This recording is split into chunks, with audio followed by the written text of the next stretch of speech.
Betul, ini betul. Ini adalah penerusan usaha yang bermula pada tahun 2019 oleh Kerajaan Pakatan Harapan.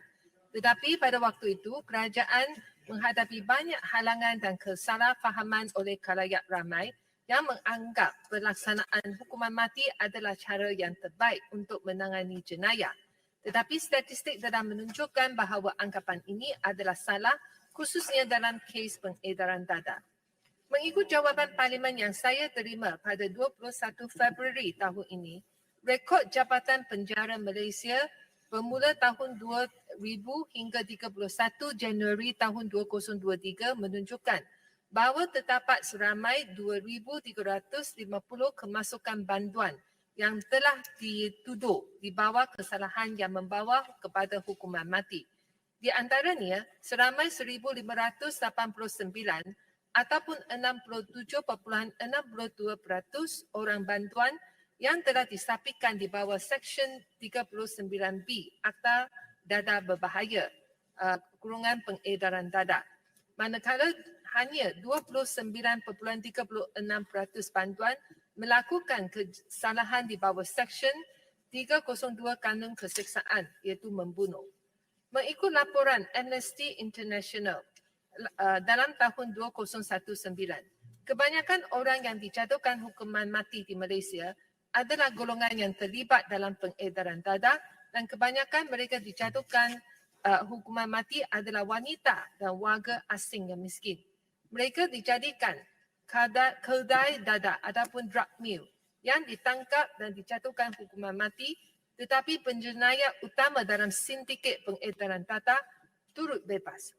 Mengikut perangkaan, kes penyeludupan dadah tidak berkurangan tetapi sebaliknya meningkat bila berbanding dengan bilangan kes pengedaran dadah sebelum wujudnya hukuman mati mandatory dalam undang-undang yang berkaitan dengan dadah. Betul ini betul. Keadaan tersebut menunjukkan hukuman mati mandatory dalam beberapa undang-undang dalam merampaskan budi bicara hakim di mana dalam banyak keadaan, hakim terpaksa menjatuhkan hukuman mati terhadap tertuduh kerana tiada pilihan dalam undang-undang kita. Saya berharap pihak kerajaan, para ahli parlimen dan Jabatan Peguam Negara akan belajar daripada RUU pemasuhan hukuman mati mandatory 2023 hari ini di mana pelaksanaan hukuman berat ataupun penalti berat sebenarnya tidak dapat menegar sesuatu jenayah ataupun kesalahan daripada berlaku. Tetapi sebaliknya, hukuman berat dalam sesetengah undang-undang sebenarnya menggalakkan berlakunya rasuah dan ketidakadilan di kalangan masyarakat kita.